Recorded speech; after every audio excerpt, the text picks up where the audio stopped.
കാശിനാഥൻ ഭാഗം 35. രചന അവതരണം ദിവ്യരാജ്. താൻ കാര്യമെന്താന്ന് പറയ്, ആകാംക്ഷയോടെ ചോദിച്ചു കാശിനാഥൻ. കണ്ണേട്ടാ, എൻ്റെ ക്ലാസ്സിലെ കുട്ടിയാ അലൻ. 15 വയസ്സുണ്ടവന്. പഠിക്കാനും മറ്റുള്ള ആക്ടിവിറ്റീസിനും ഒക്കെ മിടുക്കനായിരുന്നവനാ. ഇപ്പോൾ എന്തുപറ്റി? അക്ഷമയോടെ തിരക്കിയോ കാശി. അതാ പറഞ്ഞു വരണത്. ഇപ്പോൾ കുറച്ചു നാളായി ആളാകെ ഗ്ലോമിയാ. കൂട്ടുകാരോട് കൂടാറില്ല, കളിയും ചിരിയുമില്ല, എപ്പോഴും ഒറ്റയ്ക്കിരിക്കുന്നത് കാണാം. കഴിഞ്ഞയാഴ്ച നടന്ന മിഡ് ടേം എക്സാമിൽ ആൾക്ക് ആവറേജിന് താഴെയാ ഗ്രേഡ്. പലതവണ ഞാൻ അവനോട് ഈ മാറ്റത്തിന് കാരണം തിരക്കി. ഒന്നുമില്ലെന്ന് പറഞ്ഞ് അവൻ ഒഴിയുമ്പോഴും മനസ്സിലെന്തോ നോവുള്ളതുപോലെ തോന്നി. അവൻ എന്താവും പ്രശ്നമെന്നോർത്ത് മനസ്സമാധാനം ഇല്ലാണ്ടാ അവൻ്റെ അമ്മയെ വിളിപ്പിച്ചത്. ഒരുപക്ഷേ വീട്ടിലെന്തേലും പ്രശ്നമുണ്ടായിരിക്കുമോ, അത് കാരണമാണോ എന്നോർത്ത്. വീട്ടിൽ അങ്ങനെ പ്രത്യേകിച്ചൊന്നും ഉണ്ടായിട്ടില്ലാന്ന് അവരുടെ വർത്തമാനത്തിൽ നിന്ന് കിട്ടി. അതുമല്ല, അവൻ്റെ ഈ മാറ്റം ആ ചേച്ചിയും മനസ്സിലാക്കിയിരുന്നു. ദീർഘമായൊന്ന് നിശ്വസിച്ചവൻ. ആ കുട്ടിയുടെ മനസ്സിൽ ആരോടും പറയാനാവാത്ത എന്തോ ഒന്നുണ്ട്. പറയാൻ കഴിയാതെ സ്വയം ഉൾവലിഞ്ഞ് ഒതുങ്ങിക്കൂടണത് അതുകൊണ്ടാ. സ്കൂളിൽ കൗൺസിലർ ഇല്ലേ? ഉണ്ട്. അവനെ കൗൺസിലറുടെ അടുത്തെത്തിച്ചാൽ മതി. ചോദിക്കേണ്ടതൊക്കെ അവർ ചോദിച്ചറിഞ്ഞോളും. ആരോടും ഒന്നും പറയാനാവാതെ മനസ്സിൽ വെച്ച് നടക്കണത് ഭ്രാന്തിൽ വരെ കൊണ്ടെത്തിക്കും. നെടുവീർപ്പോടെ പറഞ്ഞവൻ. പാവം, അവൻ്റെ അമ്മ വലിയ കരച്ചിലായിരുന്നു. ആ ചേച്ചിക്ക് ആരുമില്ലാത്രേ. ഭർത്താവ് ഉപേക്ഷിച്ചു പോയ അവർ കുഞ്ഞുങ്ങൾക്ക് വേണ്ടിയാ ജീവിക്കണത് പോലും. മെല്ലെ പറഞ്ഞവൾ. എന്തായാലും തന്നോടവൻ തുറന്നു പറയും, നിക്കുറപ്പാ. ചെറുചിരിയോടെ അവളെ നോക്കി കണ്ണൻ. അതെന്താ? മറ്റാർക്കും അറിയാത്ത എൻ്റെ ഭൂതകാലം ഒളിപ്പിച്ചു വെച്ച മനസ്സ് പോലും വായിച്ചെടുത്തില്ലേ നീ? അപ്പോ ഇതൊക്കെ നിസ്സാരം. അവളെ കളിയാക്കിയതും അവനിലേക്ക് വീണ്ടും ചേർന്നവൾ.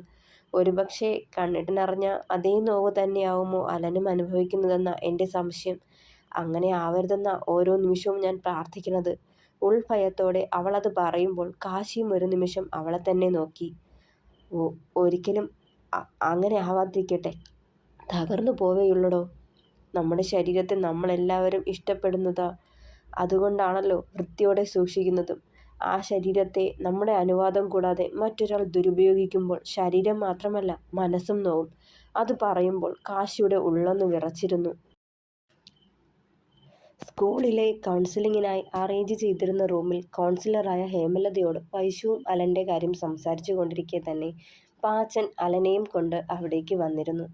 ആരുടെയും മുഖത്ത് നോക്കാൻ കൂടി കഴിയാതെ ഭയന്ന് വിറച്ച് മുഖം കുമ്പിട്ട് നിൽക്കുന്ന അലനെ കാണുമ്പോൾ കാശിനാഥൻ്റെ മുഖമായിരുന്നു അവളുടെ മനസ്സിൽ.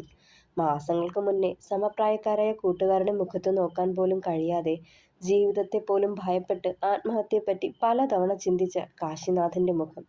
അലൻ, മോനിരിക്ക്. കൗൺസിലർ ഹേമലത മുന്നിലെ ചെയറിലേക്ക് കൈ ചൂണ്ടി. ഭയന്ന് വിറച്ച് അലൻ വൈശുവിനെ നോക്കി. ഇരിക്കും മോനെ, പേടിക്കൊന്നും വേണ്ടാട്ടോ. ടീച്ചർ ചോദിക്കുന്നതിന് മറുപടി കൊടുത്താൽ മതി. മോൻ എന്ത് പ്രശ്നമുണ്ടെങ്കിലും ടീച്ചറോട് സംസാരിക്കാം. കുഞ്ഞിന് വിശ്വസിച്ച് എന്തും പറയാൻ പറ്റുന്നവരായി കണ്ടാൽ മതി. ചെറുചിരിയോടെ പറഞ്ഞുകൊണ്ട് വൈശു അവൻ്റെ നെറുകിൽ തലോടി. മോന് അമ്മയെ ഇഷ്ടമാണോ? ഹേമലത പതിഞ്ഞ ശബ്ദത്തിൽ വളരെ സ്നേഹത്തോടെ ചോദിച്ചു. തലയാട്ടുക മാത്രം ചെയ്തവൻ. അമ്മ മോനെ ഒത്തിരി സ്നേഹിക്കുന്നുണ്ടല്ലേ? മോന് എന്താവശ്യമുണ്ടെങ്കിലും ആരോടാ പറയുക? അമ്മയോട്. പിന്നെ മോൻ്റെ വീട്ടിൽ പുറത്തു നിന്ന് ആരെങ്കിലും വരാറുണ്ടോ? അല്ലെങ്കിൽ മോൻ കളിക്കാനൊക്കെ പുറത്തേക്ക് പോവാറുണ്ടോ? ഒന്നും മിണ്ടാതെ മുഖം കുനിച്ചവൻ. പറയും മോനെ, ധൈര്യമായിട്ട് പറഞ്ഞു. ഹേമലത അവനെ സ്നേഹപൂർവ്വം നിർബന്ധിച്ചു. പോവാറുണ്ട്, വിനുവേട്ടൻ്റെ വീട്ടിൽ. അതാരാ? വിനുവേട്ടൻ തൊട്ടപ്പുറത്തെ വീട്ടിലെയാ. മോനെന്തിനാ അവിടെ പോണത്? കളിക്കാനാണോ? എന്ത് കളിക്കാൻ? വിനുവേട്ടൻ നന്നായി ചെസ്സ് കളിക്കും. എനിക്കും ചെസ്സ് ഇഷ്ടമാ. ഞാനും പോവും, മെല്ലെ പറഞ്ഞു. മോൻ്റെ വീട്ടിൽ ചെസ് ബോർഡില്ലേ? ഇല്ല, അമ്മ വാങ്ങി തന്നില്ലേ? അമ്മയുടെ കയ്യിൽ കാശുണ്ടാവില്ല, അതുകൊണ്ട് പറഞ്ഞില്ല ഞാൻ. ആ കുഞ്ഞ് അത് പറയുമ്പോൾ വല്ലാത്ത വേദനയോടെ വൈശു തൊട്ടടുത്തിരുന്ന പാച്ചുവിനെ നോക്കി. അവിടെ വിനുവേട്ടൻ എങ്ങനാ? പാവമാണോ? വിനുവേട്ടൻ നല്ലതാ. പിന്നെ ആരെങ്കിലും അവിടെ മോനോട് മോശമായിട്ടോ മറ്റോ പെരുമാറിയോ? തഞ്ചത്തിൽ അവരത് ചോദിച്ചതും അവൻ്റെ കണ്ണുകൾ പിടയ്ക്കുന്നതും ദേഹം വിയർക്കുന്നതും കണ്ടു. എന്താ ഉണ്ടായ ലൻകുട്ടാ? എന്തായാലും പറയും മോനെ. ഞങ്ങളൊക്കെ ഇല്ലടാ. പാച്ചൻ അവനരികിൽ വന്നിരുന്നതും കരയാൻ തുടങ്ങി. അവിടുത്തെ അപ്പാപ്പൻ ചീത്തയാ സാറ്. എന്നെ പറഞ്ഞു പറഞ്ഞു കരയാൻ തുടങ്ങി. പാച്ചൻ അവനെ ചേർത്ത് പിടിച്ചതും അവനെ ചുറ്റിപ്പിടിച്ച് ഏങ്ങിക്കരഞ്ഞുകൊണ്ട് ഓരോന്നും പറയാൻ തുടങ്ങിയവൻ.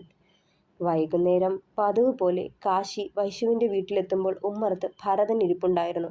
ബുള്ളറ്റ് കൊണ്ട് ചെന്നൊതുക്കി നിർത്തിയിട്ട് ചെറുചിരിയോടെ അകത്തേക്ക് കയറിയവൻ.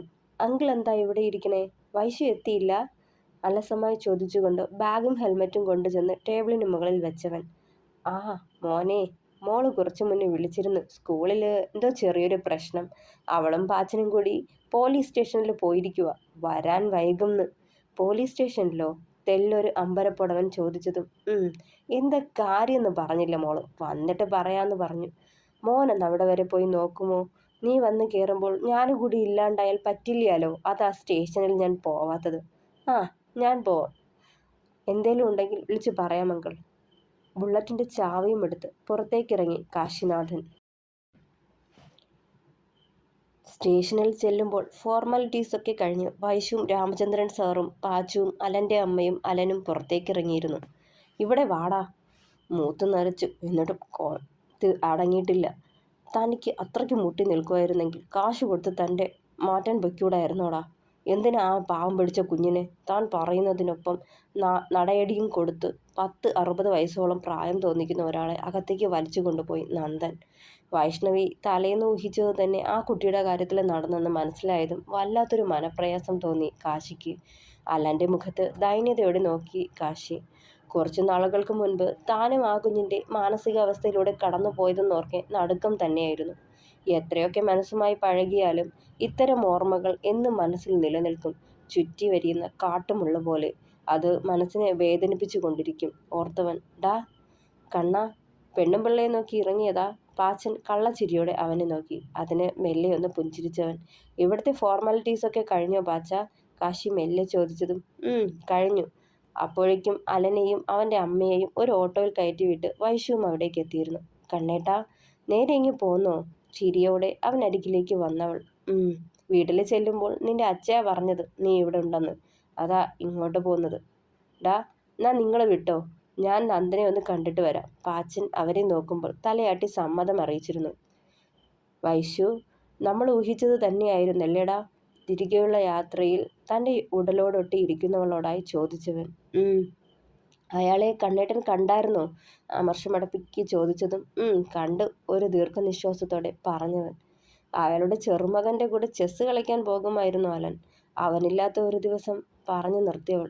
അവന് ഗുട്ടച്ചും ബാട്ടച്ചും അറിയാമായിരുന്നില്ലേ? വിരൽ ചുറ്റി അവളുടെ കയ്യിൽ കൈ ചേർത്തവൻ. അറിയാമായിരുന്നു. അയാൾ ചെയ്തതും തെറ്റാണെന്ന് അറിയായിരുന്നു. ബലം പ്രയോഗിച്ചാത്രേ. ഇറങ്ങി ഓടാൻ പോയപ്പോൾ കത്തിയെടുത്ത് കുഞ്ഞിൻ്റെ കഴുത്തിൽ വെച്ചെന്ന്.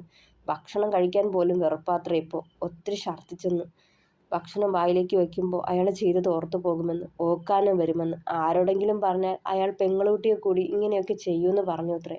അതാ അവൻ ഒക്കെ ഉള്ളിൽ കൊണ്ട് നടന്നത്. അന്നത്തെ പിന്നെ അവിടേക്ക് പോവാതെ വീട്ടിൽ ചടഞ്ഞിരിക്കുവാണെങ്കിൽ പെങ്ങളുടെ കാര്യവും പറഞ്ഞ് വിളിച്ചുകൊണ്ട് പോകുമായിരുന്നെന്ന്. അങ്ങനെ പലതവണ അയാൾ കൊല്ലണം പൊന്ന മോനെ. ഇങ്ങനെയുള്ള ദ്രോഹം കാണിക്കുന്ന ഒരു ചെന്നായെ ജീവനോടെ വെക്കാൻ പാടില്ല. ഇഞ്ചിഞ്ചായി കൊല്ലണം. കാശിനാഥൻ മുരണ്ടു. ഇനി ഏതായാലും അയാളുടെ കാര്യത്തിൽ തീരുമാനമായിക്കോളും. നന്ദേട്ടൻ്റെ കയ്യിലല്ലേ കിട്ടിയേക്കണത്. അവൻ്റെ തോളിലേക്ക് ചാഞ്ഞവൾ. പാവം ആ കുഞ്ഞ് എന്തോരം വീർപ്പുമുട്ടിയിട്ടുണ്ടാവും. അതും പ്രതീക്ഷിക്കാത്തൊരാളിൽ നിന്ന്. ഇങ്ങനെ ഉണ്ടായപ്പോൾ മനസ്സിലാക്കാനും ചേർത്ത് പിടിക്കാനും ആളുകൾ ഉണ്ടായിട്ടും ആരോടും ഒന്നും പറയാനാവാതെ വീർപ്പുമുട്ടിയിട്ടുണ്ടാവും. ശരിക്കും നമ്മുടെ നിയമവ്യവസ്ഥ ഈ ഒരു കാര്യത്തിൽ കുറച്ചുകൂടി സ്ട്രോങ് ആവണം. എന്നാലേ കുട്ടികൾക്കെതിരെയുള്ള അതിക്രമങ്ങൾ തടയാനാകൂ. ആ 18-ാം വയസ്സിൽ എൻ്റെ ജീവിതത്തിലുണ്ടായ നോവുകൾ ഇന്നും എന്നെ അലട്ടുക. ദാമ്പത്യത്തിൽ പോലും. അപ്പം പിന്നെ അതിലും ചെറിയ ആ കുട്ടിയുടെ കാര്യമോ? അവന് നല്ല കൗൺസിലിംഗ് വേണ്ടിവരും. നെടുവീർപ്പോടെ പറഞ്ഞവൻ. ഈ കാശിനാഥനെ ഇത്രയും മാറ്റിയെടുത്തില്ലേ? അപ്പോൾ പിന്നെ ആ കുഞ്ഞിനെയും മാറ്റിയെടുക്കാൻ പറ്റും. ആ കണ്ണേട്ടാ, പോകുന്ന വഴിക്ക് ആ ബൈപ്പാസിനടുത്തുള്ള മാളിലൊന്ന് നിർത്തിയേക്കണേ. അവൻ്റെ തോളിലേക്ക് മുഖം ചേർത്ത് വെച്ചത്. എന്താ ടീച്ചറെ? ടീച്ചർക്ക് ഷോപ്പിംഗ് ഉണ്ടോ ഇനി? ആ മോനൊരു ചെസ് ബോർഡ് വാങ്ങണം. അതില്ലാത്തത് കൊണ്ടല്ലേ അവൻ അപ്പുറത്ത് പോവേണ്ടി വന്നത്. മെല്ലെ പറഞ്ഞതും. നമുക്ക് ചുറ്റും എത്രയോ കുഞ്ഞുങ്ങൾ ഇതുപോലെ നീറി ജീവിക്കുന്നുണ്ടാവും. ആരോടും ഒന്നും പറയാനാവാതെ. എത്രയൊക്കെ മാതാപിതാക്കൾ ചേർത്ത് പിടിച്ച് സംരക്ഷണം കൊടുത്താലും ചില ഘട്ടത്തിൽ അവരുടെ കയ്യകലത്തിൽ പോലും കുഞ്ഞുങ്ങൾ സുരക്ഷിതരല്ലാതാവുന്നു. ഇനിയിപ്പോൾ അല്ലനെപ്പോലെ വിക്ടിം ആവേണ്ടി വരുന്നവർ തന്നെ പ്രതികരിക്കണം. എന്നാലേ എന്തെങ്കിലും കാര്യം ഉണ്ടാവും. അല്ലാതെ എന്ത് പറയാനാടോ? മെല്ലെ പറഞ്ഞവൻ. ഒന്ന് മൂളി വിട്ടു വൈഷ്ണവി. അവൻ പറഞ്ഞത് ശരിവെക്കും പോലെ. എന്നാലും എൻ്റെ വൈഷു, ആ കുഞ്ഞിൻ്റെ കാര്യം നിനക്കെങ്ങനെ ഇതാവുമെന്ന് കൃത്യമായി മനസ്സിലായി. വൈകിട്ട് ഒരുമിച്ച് കൂടിയപ്പോൾ നന്ദൻ തിരക്കി. ഇതേ അവസ്ഥയിലൂടെ കടന്നുപോയ കണ്ണൻ്റെ വേദനകൾ നേരിട്ട് കണ്ടവളല്ലേ. ഞാൻ ഊഹിക്കാമല്ലോ. ഭയമായിരുന്നു ആദ്യം. അവൻ്റെ സ്ഥാനത്ത് നിന്ന് ചിന്തിച്ചപ്പോഴുള്ള ഭയം. പിന്നെ അവന് ധൈര്യം പകർന്നു കൊടുക്കുമ്പോഴും പ്രാർത്ഥനയായിരുന്നു. കണ്ണേട്ടൻ്റെ അനുഭവം ആവരുതെന്ന്, മറ്റേതെങ്കിലും ആയാൽ മതിയെന്ന്. പക്ഷേ അവൻ്റെ അനുഭവം കേട്ടപ്പോൾ ഞാനൂടി വിറച്ചുപോയി. ആ കുട്ടിയുടെ മാനസികാവസ്ഥ മറ്റുള്ളവർക്ക് ഊഹിക്കാൻ പറ്റില്ല. അതിലൂടെ കടന്നുപോയ ആൾക്ക് മാത്രമേ അതിൻ്റെ വേദനയുടെ ആഴവും മനസ്സിലാക്കാൻ പറ്റൂ. ആ ഓർമ്മയിൽ കണ്ണൻ പറഞ്ഞു. ആ, അത് വിട്. ആ കിളവന് നീ വയറ് നിറയെ കൊടുത്തോ? പാച്ചൻ ആവേശത്തോടെ നന്ദനോട് തിരക്കി. പിന്നില്ലാതെ. കുഞ്ഞുകുട്ടിയോട് ഇങ്ങനെയൊക്കെ കാട്ടിയവനെ പൂവിട്ട് തൊഴണോ? ഇനിയിപ്പോൾ ജയിലിൽ നിന്നും കിട്ടും മൂത്താശാരിമാരുടെ വകയായിട്ട്, കണ്ണിറുക്കി പറഞ്ഞവൻ. ഇവനെയൊക്കെ അപ്പം തന്നെ നാട്ടുകാരുടെ മുന്നിലേക്ക് വലിച്ചെറിയണം. അവർ കൈകാര്യം ചെയ്തോളും. അല്ലാതെ ജയിലിൽ കിടന്ന് സുഖിക്കാനല്ല വിടേണ്ടത്. ശരിക്കും പറഞ്ഞാൽ അതാടാ വേണ്ടത്. പിന്നെ ഒരു നിയമപാലകനായ ഞാൻ നിയമം കയ്യിലെടുക്കാൻ പാടില്ലല്ലോ. നന്ദൻ അത് കൂട്ടിച്ചേർത്തു. എത്രയൊക്കെ പൊത്തിപ്പൊതിഞ്ഞു വെച്ചാലും നമ്മുടെ മക്കൾ സുരക്ഷിതരല്ലെന്ന് ഈ ഒരു സംഭവത്തോടെ മനസ്സിലായി. എപ്പോഴും നമ്മുടെ കണ്ണ് അവർക്കൊപ്പം വേണം. ഇല്ലെങ്കിൽ ഇതുപോലുള്ള അവരുടെ പിഞ്ചു മനസ്സും ശരീരവും തകർക്കാൻ നോക്കും. മുൻപൊക്കെ പെൺകുട്ടികൾ വളരുമ്പോഴാണ് അച്ഛനമ്മമാർക്ക് ആദി. ഇപ്പോൾ പെൺകുട്ടികളുടെ കാര്യത്തിൽ മാത്രമല്ല, ആൺകുട്ടികളുടെ കാര്യത്തിലും ഭയക്കണം. അത് വളരുമ്പോഴെന്നല്ല, ജനിച്ചു വീഴുന്ന സമയം മുതലേ. പിഞ്ചെന്നോ പൂവെന്നോ കൂടി ചിന്തിക്കില്ല ചില തലയ്ക്ക് പിടിച്ചവന്മാർ. വല്ലാത്ത ഭാവത്തിൽ മുരണ്ടു കാശി. പിറ്റേന്ന് തന്നെ അലനു വേണ്ടി വാങ്ങിയ ചെസ് ബോർഡുമായി വൈശു അവരുടെ വീട്ടിലേക്ക് ചെന്നു. കാശിയും ബാച്ചുവും ഒപ്പമുണ്ടായിരുന്നു. കഴിഞ്ഞ ദിവസങ്ങളിൽ കണ്ടതിൽ നിന്നും ഒത്തിരി മാറിയിരുന്നു അലൻ. പഴയ പ്രസരിപ്പും ചിരിയും കളിയും എല്ലാം മുഴുവനായും തിരികെ വന്നില്ലെങ്കിലും മനസ്സ് തുറന്ന് ചിരിക്കാനും സംസാരിക്കാനും കഴിയുമായിരുന്നു അവന്. ആ ചെസ് ബോർഡ് കാണുമ്പോൾ മോൻ്റെ മുഖത്തെ സന്തോഷം അളന്നെടുക്കാനാവുന്നതിലും അപ്പുറമായിരുന്നു. ഒത്തിരി നേരം അവനെയും ചേർത്ത് പിടിച്ചിരുന്ന് സംസാരിച്ചു രണ്ടാളും. തിരികെ പോരാൻ നേരം അയാളുടെ വീട്ടിലേക്കൊന്ന് പാളി നോക്കി. വാതിൽ പുറത്തുനിന്ന് പൂട്ടിയിരിക്കുന്നുണ്ടായിരുന്നു. അവിടെ ആരുമില്ലേ ചേച്ചി? വൈശു അലൻ്റെ അമ്മയോട് തിരക്കി. ഇല്ല ടീച്ചറെ, അവിടെ ഉള്ളവർക്കൊക്കെ വലിയ നാണക്കേടായി. അവര് അവിടുത്തെ ചേച്ചിയുടെ വീട്ടിലേക്ക് പോയിരിക്കുക. അയാളുടെ കയ്യിലിരിപ്പ് കാരണം ദുരിതം മൊത്തം മറ്റുള്ളവർക്കാ. ഒന്ന് നെടുവേർപ്പെട്ടു പാച്ചൻ. അയാൾ ഒഴിച്ച് ആ വീട്ടിലുള്ളവരൊക്കെ നല്ലവരാ സാറേ. ഇന്നലെ വന്ന് ഒത്തിരി മാപ്പൊക്കെ പറഞ്ഞു മോനോട്. ഇനി ആ ചെറ്റയെ വീട്ടിൽ കയറ്റത്തില്ല എന്ന് വരെ പറഞ്ഞു. അല്ലേലും എന്തു വിശ്വസിച്ചാ ഇവനെയൊക്കെ കുടുംബത്തിൽ കയറ്റുന്നത്? ഇന്ന് ഈ കുഞ്ഞിനോട് കാട്ടിയത് നാളെ അയാളുടെ മുന്നിൽ വരുന്ന ഏത് കുഞ്ഞിനോടും കാട്ടാനും മടിക്കില്ല. നമ്മുടെ കൺവെട്ടത്ത് മാത്രമാണ് നമ്മുടെ മക്കൾ സുരക്ഷിതർ. ഇക്കാലത്ത് ആരെയും വിശ്വസിക്കാൻ പാടില്ല. കണ്ണിലെ കൃഷ്ണമണി പോലെ തന്നെ മക്കളെ കരുതി വെക്കണം. പാച്ചൻ കൂട്ടിച്ചേർക്കുമ്പോൾ വൈശു ഒന്ന് നിശ്വസിച്ചു. ഭാവിയിൽ ഉണ്ടാവാൻ പോകുന്ന കുഞ്ഞുങ്ങളെപ്പറ്റി പോലും ആ നിമിഷം അവൾക്ക് ആധിയായി. കാശിക്കൊപ്പം വൈകിട്ട് ചെന്ന് കയറുമ്പോൾ വൈശു കാണുന്നത് ഗാർഡനിൽ ശാരദാമ്മയ്ക്കൊപ്പം നിൽക്കുന്ന പ്രിയയാണ്. വലിയ സന്തോഷം തോന്നി. പ്രിയേച്ചി! ഓടിച്ചെന്ന് അവളെ പുണർന്നു വൈശു. മോളെ, സുഖമല്ലേ നിനക്ക്? നിറഞ്ഞ ചിരിയോടെ വൈശുവിനോടായി തിരക്കിക്കൊണ്ട് കണ്ണനെ നോക്കി. അവരെ നോക്കി ചിരിയോടെ കൈയെടുത്ത് കാട്ടിക്കൊണ്ട് അകത്തേക്ക് കയറിപ്പോയവൻ. അവൻ്റെ മുഖത്തെ സന്തോഷവും അതിലുപരി തങ്ങളെ നോക്കി ചിരിക്കുകയും സംസാരിക്കുകയും ഒക്കെ ചെയ്യുമ്പോൾ വല്ലാത്ത സന്തോഷം തോന്നി അവൾക്കും. എപ്പോ വന്നു? ഇന്ന് വൈകുന്നേരം. ചിരിയോടെ അവളുടെ തലമുടിയിൽ തഴുകി പ്രിയ. ആനന്ദേട്ടനോ? ചുറ്റുമൊന്ന് കണ്ണോടിച്ചവൾ. വന്നു, റെസ്റ്റ് എടുക്കുക. കാശി ഇപ്പോൾ ഒത്തിരി മാറിയല്ലേ? ആകാംക്ഷയോടെ ചോദിച്ചതും ചിരിച്ചുകൊണ്ട് തലയാട്ടിയവൾ. സത്യായിട്ടും അവനിത്രയും മാറുമെന്ന് കരുതിയില്ല ഞാൻ. കാശിയെ വിവാഹം കഴിപ്പിച്ച് നിന്റെ ജീവിതം കൂടി നശിപ്പിക്കല്ലേ എന്ന് ഈ അച്ചമ്മയോട് പലതവണ പറഞ്ഞതാ ഞാനും. പക്ഷേ ഇന്ന് തോന്നുക അച്ചമ്മയുടെ തീരുമാനം ശരിയായിരുന്നു എന്ന്. അതല്ലേ കാശി വീണ്ടും ജീവിതത്തിലേക്ക് വന്നത്? പ്രിയ അത് പറയുമ്പോൾ ഒന്ന് പുഞ്ചിരിക്കുക മാത്രം ചെയ്തു. ഇന്നത്തെ കാശിനാഥനിലേക്ക് അവനെ കൊണ്ടെത്തിക്കാൻ നടന്ന വഴികളിലൂടെ ഒന്ന് തിരിഞ്ഞു നോക്കി വൈശു. പ്രതികൂല സാഹചര്യങ്ങളിലെല്ലാം തനിക്കൊപ്പം നിന്ന അച്ഛനെയും നന്ദേട്ടനെയും ഇച്ചായനെയും പാച്ചനെയും കണ്ണേട്ടൻ്റെ അച്ഛനെയും മുത്തശ്ശിയെയും രാധമ്മയും സുദേവൻ ഡോക്ടറെയും കുറുപ്പ് ഡോക്ടറെയും ഒക്കെ നന്ദിയോടെ ഓർത്തവൾ. എല്ലാവരും തനിക്കൊപ്പം നിന്നതുകൊണ്ട് തന്നെയാ കണ്ണേട്ടനെ പുതിയ ജീവിതത്തിലേക്ക് കൊണ്ടുവരാൻ തനിക്ക് സാധിച്ചതെന്ന് ഓർത്തവൾ. Many many happy returns of the day കണ്ണേട്ട. കുളി കഴിഞ്ഞിറങ്ങി വന്നവനെ പിന്നിൽ നിന്ന് പുണർന്നു വൈശു. ഇന്നെൻ്റെ പിറന്നാളാണോ? അമ്പരപ്പോടെ നിലാ കണ്ണാടിയിലൂടെ അവളെ നോക്കിയവൻ. ഞാൻ ഓർത്തില്ലടാ, മറന്നുപോയി. അല്ലെങ്കിലും ഇങ്ങനൊരു ദിവസം സ്വതവേ ഓർക്കാറേയില്ല, നോവുള്ളൊരു ചിരിയോടെ പറഞ്ഞവൻ. എന്നാലേ ഇനി മുതൽ ഞാൻ ഓർമ്മിപ്പിച്ചോളാട്ടോ പറഞ്ഞുകൊണ്ട് കയ്യിൽ കരുതിയ സ്മാർട്ട് വാച്ച് അവൻ്റെ കയ്യിൽ കെട്ടിക്കൊടുത്തു. ഇത് എൻ്റെ ഗിഫ്റ്റാട്ടോ. ഇത്തവണ ബഡ്ജറ്റ് കുറച്ച് കമ്മിയാ, അതാ ഇതിലൊതുക്കിയത്. അടുത്ത പിറന്നാളിന് വലിയ സമ്മാനം തരാട്ടോ, കുറുമ്പോടെ അവൻ്റെ കവിളിൽ പിച്ചി. എനിക്ക് ഈ വലിയ സമ്മാനത്തിനേക്കാൾ വേറൊന്നാ ഇഷ്ടം, കുറുമ്പോടെ അവളെ നെഞ്ചിലേക്ക് ചേർത്ത് പിടിച്ച് വട്ടം പിടിച്ചവൻ. എന്ത്? പുരികമുയർത്തിക്കൊണ്ട് ചോദിച്ചതും. അത് പറഞ്ഞുകൊണ്ട് അവളുടെ അതരത്തിൽ വിരൽ കൊണ്ട് തഴുകി. നാണത്താൽ മുഖം തൊടുത്തു വൈശുവിൻ്റെ. മെല്ലിയ മുഖം കൈകളിൽ കോരിയെടുത്ത് ചുണ്ടോട് ചുണ്ട് ചേർത്ത് നുണഞ്ഞു തുടങ്ങി കാശിനാഥൻ. നീണ്ട നേരത്തെ മൃദുലവും മധുരവുമായ ചുംബനം അകന്നു മാറുമ്പോൾ അവൻ്റെ മാറിലായി മുഖമമർത്തിയവൾ നാണത്തോടെ. അതെ കണ്ണേട്ടാ, ടീച്ചറമ്മ ഒരു ഗിഫ്റ്റ് കരുതിയിട്ടുണ്ട്, അത് കാട്ടിത്തരാം പറഞ്ഞുകൊണ്ട് അവന് മാറിയിൽ ഇടാനുള്ള പുതിയൊരു ഷർട്ടും ജീൻസും എടുത്തു കൊടുത്തു. നിറഞ്ഞ ചിരിയോടെ അവളെ നോക്കിയവൻ കണ്ണൊക്കെ നിറഞ്ഞു. അച്ചമ്മ കഴിഞ്ഞ് ആദ്യമായാണ് തൻ്റെ പിറന്നാൾ ഒരാൾ ഓർത്തു വെച്ച് വിഷ് ചെയ്യണതെന്നും ഗിഫ്റ്റ് തരുന്നതെന്നും ഓർത്തുള്ള അവൻ്റെ സന്തോഷം. അത് ശരി, കരഞ്ഞു കുളമാക്കാനാ എൻ്റെ കാശിനാഥൻ്റെ പ്ലാൻ? വന്നേ പറഞ്ഞുകൊണ്ട് അവൻ്റെ കയ്യും പിടിച്ച് താഴേക്ക് നടന്നു. ഹാളിൽ ചെന്ന് ചുറ്റും കണ്ണോടിക്കുമ്പോൾ കണ്ണുകൾ മിഴിഞ്ഞവൻ്റെ. ഹാളിൻ്റെ ഒത്ത നടുക്ക് ടേബിളിന് മുകളിലായി ഒരു കേക്ക് ഡെക്കറേറ്റ് ചെയ്ത് വെച്ചിരിക്കുന്നു. ആ റൂമെല്ലാം മനോഹരമായി അലങ്കരിച്ചിട്ടുണ്ടായിരുന്നു. ഒക്കെ വൈശുവിൻ്റെ പണിയാണെന്ന് ഒറ്റ നോട്ടത്തിൽ മനസ്സിലായാണ്. അച്ചമ്മയോടൊപ്പം അടുക്കളയിലേക്ക് കയറിപ്പോയ പെണ്ണിനെ അത്യധികം പ്രണയത്തോടെ നോക്കിയവൻ. സാവിത്രി ഒഴികെ ആ വീട്ടിലുള്ളവർ ഹാളിലേക്ക് വന്നിരുന്നു. എടാ കണ്ണ, ഹാപ്പി ജനിച്ചോസം. പാച്ചൻ്റെ വിളി കേട്ടതും തിരിഞ്ഞു നോക്കി. മൂന്നും കൂടി ഓടിപ്പാഞ്ഞു വന്ന് അവനെ കെട്ടിപ്പിടിച്ചു. പിന്നാലെ ചിരിയോടെ ഭരതനും നിൽപ്പുണ്ടായിരുന്നു. അച്ഛാ. കാശി അയാളെ കൈപിടിച്ച് അകത്തേക്ക് കൊണ്ടുചെന്ന് ചേറിലിരുത്തുമ്പോൾ ഒരു മൂലയ്ക്ക് നിന്ന് ചന്ദൻ ഒക്കെ നോവോടെ ആ കാഴ്ച കണ്ട് നിൽപ്പുണ്ടായിരുന്നു. ഉള്ളിലെവിടെയോ കൊളുത്തുന്ന നോവ്. തന്നെ ചേർത്ത് പിടിക്കാതെ മറ്റൊരാളെ മകൻ ചേർത്ത് പിടിക്കുന്നതിലെ വ്യഥ. കണ്ണുകൾ നിറഞ്ഞു അയാളുടെ. കയ്യിൽ കരുതിയ ഗിഫ്റ്റുകളൊക്കെ അവനെ ഏൽപ്പിച്ചു കൂട്ടുകാർ. എന്തിനാടാ ഇതൊക്കെ? മൂന്നിനെയും മാറി മാറി നോക്കിയവൻ. പിന്നെ വെറുതെ ഇവിടേക്ക് കയറി വരാൻ പറ്റുമോ? ഇന്ന് നിന്റെ ജനിച്ചോസം അല്ലേടാ, വലിയ സംഭവമൊന്നുമില്ല, ഷർട്ടൊക്കെ തന്നെയാ, വേറെ എന്ത് വാങ്ങാനടാ പാച്ചൻ ചിരിയോടെ പറഞ്ഞു. ഈ ജീവിതം പോലെ നിങ്ങളൊക്കെ തന്നതല്ലേടാ, അതിനപ്പുറം ഒന്നും വേണ്ട എനിക്ക്. കണ്ണൻ വികാരാധീനനായി. സെന്തിൽ അവൻ്റെ വയറ്റിന് മെല്ലെ പഞ്ച് ചെയ്തു. ഓ, നല്ലൊരു ദിവസമായിട്ട് അവൻ്റെ സെന്റി. എടി വൈശു, ഇവനോട് വന്ന് കേക്ക് കട്ട് ചെയ്യാൻ പറയടി. സെന്തിൽ അവനെ തള്ളി ടേബിളിന് മുന്നിലേക്ക് കൊണ്ടുപോയി നിർത്തി.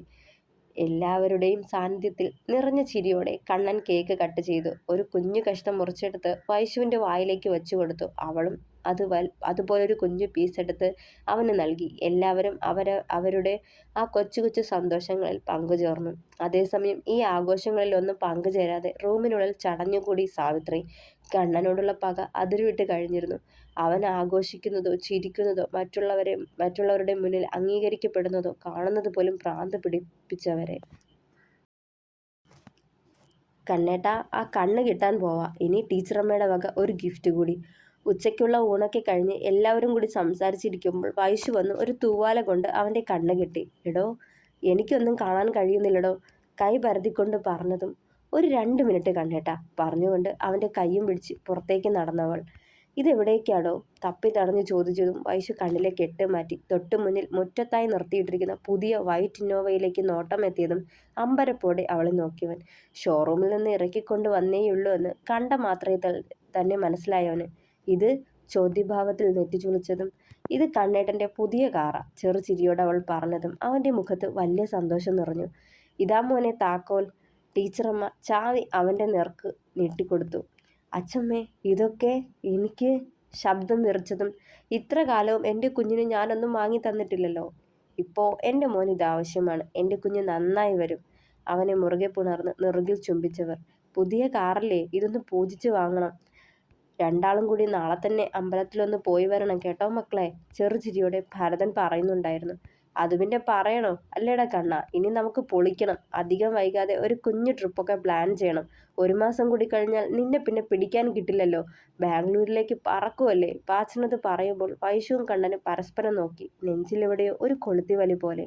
എടാ, ഒരു റൗണ്ട് അടിച്ച് വാടാ കണ്ണ, പുതിയ കാർ ഉദ്ഘാടിക്കണ്ടേ. സെന്തിൽ അവൻ്റെ തോളിൽ തട്ടിയതും മെല്ലെ പുഞ്ചിരിച്ചവൻ. നരേഷ് കൊണ്ടുകൊടുത്ത പൗഡർ പാക്കറ്റ് പൊട്ടിച്ച് അതിൽ നിന്നും കുറച്ച് പൗഡർ ഒരു കുഞ്ഞു കുപ്പിയിലേക്ക് മാറ്റിയവർ സസൂക്ഷ്മം ബാക്കിയുണ്ടായിരുന്ന പൊതിയെടുത്ത് ഭദ്രമായി അലമാരയിൽ തന്നെ വെച്ചു. ആ ചെറിയ കുപ്പി അടച്ചെടുത്ത് മെല്ലെ പുറത്തേക്കിറങ്ങി ചുറ്റും നോക്കി ആരുമില്ലെന്ന് ഉറപ്പുവരുത്തി അതുമായി പാത്തും പതുങ്ങിയും കാശിയുടെ റൂമിലേക്ക് ചെന്നു. വാതിൽ ചാരിയിട്ടിരിക്കുന്നത് കണ്ട് മെല്ലെ വിടവിലൂടെ അകത്തേക്ക് നോക്കി. ആരെയും കണ്ടില്ല. ബാത്റൂമിൽ ആരോ കുളിക്കുന്ന ശബ്ദം കേൾക്കാം. ഗൂഢമായ ചിരിയോടെ മെല്ലെ അകത്തേക്ക് കയറിയവർ ചുറ്റും കണ്ണോടിച്ച് ആരുമില്ലെന്ന് ഉറപ്പിച്ചു. ടേബിളിന് മുകളിലിരുന്ന വൈശുവിൻ്റെ ബാഗ് കണ്ടതും കണ്ണുകൾ തെളിഞ്ഞു. തേടിയതെന്തോ കയ്യിൽ കിട്ടിയ സന്തോഷം. വേഗം കയ്യിലെടുത്ത് കുപ്പി ബാഗിലെ ചെറിയ അറയിലേക്ക് കയറ്റി വെച്ച് സിബിട്ടു. ബാഗ് തിരികെ ടേബിളിന് മുകളിൽ വെച്ചിട്ട് തിടുക്കത്തിൽ വാതിൽ തുറന്ന് പുറത്തേക്കിറങ്ങി. അവരുടെ റൂമിലേക്ക് പാഞ്ഞു ചെന്നു. വാതിലടച്ച് നെഞ്ചിൽ കൈവച്ച് കിതപ്പാറ്റി. മുഖത്ത് ക്രൂരമായൊരു ചിരി തെളിഞ്ഞു വന്നു. മയക്കുമരുന്ന് കയ്യിൽ സൂക്ഷിച്ചതിന് ഇന്നു മുതൽ നിനക്ക് ലോക്കപ്പിൽ വിശ്രമിക്കാം വൈഷ്ണവി. ഈ നിമിഷം വരെ നീ നേടിയെടുത്തതൊക്കെ ഒറ്റ നിമിഷം കൊണ്ട് തകർന്ന് തരിപ്പണമാകും. നീ എന്ന തണൽ നഷ്ടമാവുമ്പോൾ കാശിനാഥൻ എന്ന വൃക്ഷം കടപുഴകി വീഴും. ആ വീഴ്ചയിൽ നിന്ന് അവൻ ഇനി ഉയരാതിരിക്കാൻ അവൻ്റെ ശിഖരങ്ങളും തായ്തണ്ടും ഞാൻ അരിഞ്ഞു വീഴ്ത്തും. പകയോടെ പുലമ്പിയവർ. ഫസ്റ്റ് അവർ ക്ലാസ്സിൽ കയറി പഠിപ്പിച്ചു കൊണ്ടിരിക്കുമ്പോഴാണ് സ്കൂൾ ഗേറ്റ് കടന്ന് ഒരു പോലീസ് ജീപ്പ് കയറി വരുന്നത് വൈശുവിൻ്റെ കണ്ണിൽപ്പെട്ടത്. അത് ശ്രദ്ധിക്കാതെ പഠിപ്പ് തുടർന്നു കൊണ്ടിരുന്നവൾ. വൈഷ്ണവി ടീച്ചറെ. പ്യൂൺ ശശിധരൻ്റെ വിളി കേട്ടൊന്ന് തിരിഞ്ഞു നോക്കിയവൾ. എന്താ ശശിയേട്ടാ? എല്ലാ ടീച്ചേഴ്സും സ്റ്റാഫ് റൂമിലേക്ക് ചെല്ലാൻ പറഞ്ഞു. ഇപ്പോൾ തന്നെ. എന്തോ എമർജൻസിയാ. തിരിച്ചെന്തേലും ചോദിക്കുന്നതിന് മുന്നേ അയാൾ അടുത്ത ക്ലാസ്സിലേക്ക് പോയിരുന്നു. അതെ, ഞാൻ വരണത് വരെ നല്ല കുട്ടികളായിട്ട് ഇരുന്നേക്കണേ. അലൻ വന്നേ, ഈ നോട്ട്സ് ഒന്ന് ബോർഡിൽ പകർത്തു കേട്ടോ. വിളിച്ചയുടനെ അലൻ ഓടിയെത്തി. അവൾ നീട്ടിയ ചോക്കും നോട്ട്ബുക്കും നിറഞ്ഞ ചിരിയോടെ വാങ്ങി ബോർഡിനടുത്തേക്ക് നടന്നു. പഴയ പ്രസരിപ്പോടെ തിരികെ ജീവിതത്തിലേക്ക് വരുന്നവനെ വാത്സല്യത്തോടെ നോക്കിയവൾ. എന്നാലും എന്ത് എമർജൻസിയാവും, കാര്യം എന്താവുമെന്ന് ഓർത്തുകൊണ്ട് സ്റ്റാഫ് റൂമിലേക്ക് നടന്നു വൈശു. തുടരും. കഥ ഇഷ്ടമാവുന്നുണ്ടോ? അഭിപ്രായങ്ങൾ പറയണേ. കാത്തിരിക്കൂട്ടോ വൈശുവിൻ്റെ ഇനിയുള്ള കാര്യം എന്താണെന്നറിയാൻ.